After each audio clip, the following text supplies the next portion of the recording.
네, 장관님. 그 사막의 빛 작전 성공, 그 이재명 국민주권정부의 확고한 원칙을 아주 증명해 준 작전이라고 생각을 합니다. 사막의 빛, 이게 왜 사막의 빛입니까? 데저트 사인 사막의 빛이 국민주권정부가 빛의 정부듯이 예. 사막의 어두운 데서 광명 같은 빛이 나타나서 예. 우리 제 국민들을 조국의 품으로 편안히 안착할 수 있도록 한 그런 다목적 뜻이 있었습니다. 예, 바로 그게 이재명 정부 우리 이 군의 국민의 정부, 국민의 군대라는 그런 저는 뜻으로 이해를 합니다. 특히 국가나 정부의 가장 중요한 역할, 특히 군의 가장 중요한 역할은 국민의 생명과 안전을 지켜내는 일이죠. 그래서 이번에 이 사막의 빛 작전 공군 시그너스를 투입해서 이 작전 204명을 포함한 211명을 사우디 리야드에서 무사히 구출한 작전은 아주 굉장히 아주 훌륭했다라고. 이번 작전은 최초 작전인 것이 나라 나라 단독 1대1 작전은 있었지만은 인근 나라 4개, 이 5개 나라를 11개 영공을 지나가죠. 했습니다. 예, 그래서 다른 나라까지 포함인 여러 가지 뭐 이렇게 2,000km, 뭐 800km 버스 타고 오고 24시간 뭐 그래서 단 하루 만에 또 서울공항까지 복귀를 하죠. 그렇습니다. 그래서 아주 제가 보니까요, 우리 공군 장병들이 보여준 치밀한 계획과 작전 수행 능력이 전 세계 최강이다라는 것을 정말 이번에 보여줬어요. 특히 작전 통제단을 비롯한 수십 명의 요원분들, 그리고 만약의 상황에 대비해서 동승한 응급의학과 전문의와 중환자실의 경력, 간호장교들의 세심한 준비, 이게 바로 국민을 보호하는 우리 대한민국 이재명 정부의 군의 진면목을 저는 보여줬다라고 생각을 합니다. 그러니까 어떤 상황에서도 국가가 국민을 포기하지 않는다라는 그런 이재명 국민주권 정부의 확고한 원칙, 아주 전 세계에 증명했어요. 아주 뿌듯했어요. 그래서 대통령님이와 장관님 그리고 함께 참여한 우리 군 관계자 모든 분들한테, 그리고 외교부와 우리 관계기관 정부 모든 분들께 진심으로 아주 감사하다, 고맙다, 이렇게 최고다라고 말씀드리고 싶습니다. 감사합니다. 아마 유관기관끼리 원팀을 유리해서 우리 국방부는 김홍철 정책실장 또 합참 뭐 이런 데서 원팀을 이루어서 여러 가지 24시간 잠을 안 자고 야전상을 깔고 자면서 국방부에서 그렇게 했습니다. 지금 현지에도 아직도 지금처럼 이렇게 구출해야 될 분들이 지금 남아있는 분들이 있죠. 있습니다. 있는데 요구할 국민들이 제 국민들이 요구할 경우에는 하시라도 수송기를 투입할 생각을 가지고 있습니다. 예, 맞습니다. 그리고 지난해 말 여기에서 보니까 공군 시그너스 투입을 아주 했어요. 이게 공중급유기더라고요. 공중급유기. 공중급유기가 단목적으로 쓰입니다. 그렇죠. 특히 지난해 우리 우리 국회에서 증액 의결한 공중급유기 2차 사업을 우리가 했는데요. 이 사업이 차질이 없도록 잘 준비해 주시기를 바랍니다. 감사합니다. 예.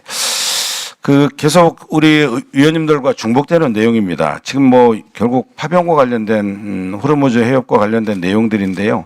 뭐 서로 여러 가지 이제 트럼프에 대한 입장들이 있습니다만은 트럼프는 26년, 그러니까 3월 14일과 3월 16일 한국, 일본, 중국 등을 지목하며 호르무즈 해협 내 선박 호위 작전 군함 파견을 거듭 촉구했습니다.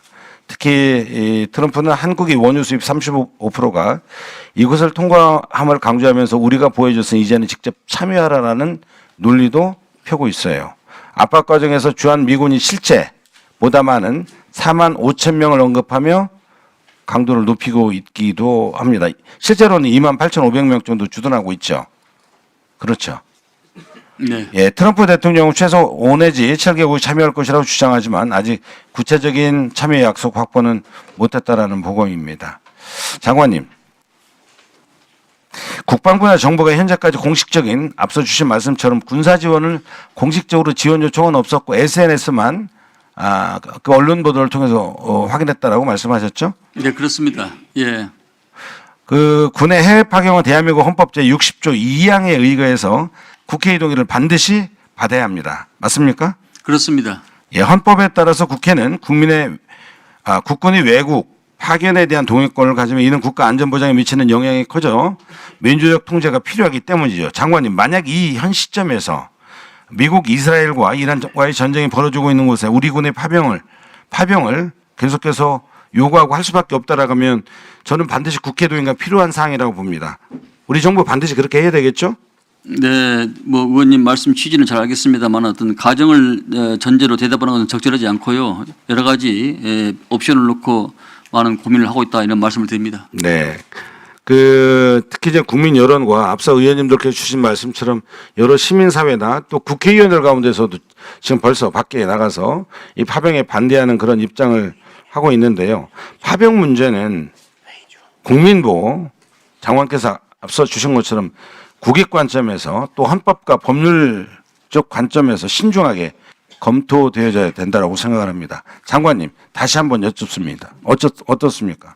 근데 지금 중동 상황과 관련하여 여러 의원님들께서 여러 가지 전략 자산과 뭐 파병에 대해서 많이 말씀하시는데 사실 국가의 여러 가지 대중동 관계, 대이란 관계 여러 가지를 고려해 봤을 때 이런 말씀은 사실 자제해 주는 것이 국익에 부합된다 이렇게 말씀을 드립니다.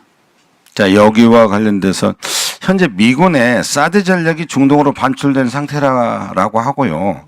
일본에서는 해병대 전력이 중동으로 향한다라고 합니다. 해외 파병은 구매 형태 다르지만 기본적으로 한반도의 주변 해군, 공군 전력과 지휘 정보 자산을 분산시키기 때문에 대비태세에 여러 층의 부담을 줄 수 있다고 봅니다.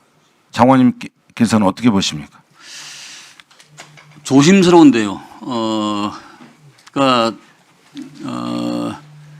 지금 미국의 전략 자산에 대해서 지금 말씀을 하시는 것 같은데 유의미한 변화는 없다. 지금 여러 의원님들이 가정을 하고 또 언론을 통해서 봤다고 그러는데 유의미한 변화는 없다. 이렇게 한마디로 말씀을 드릴 수 있습니다. 다시 한번 거듭 말씀드립니다. 국익과 국민의 생명과 이 보호 관점에서 헌법과 법률 근거를 갖고 우리 장관께서 잘 알겠습니다. 해주시기 바랍니다. 네. 네, 수고하셨습니다. 다음은 강선영 의원님 질의하시기 바랍니다.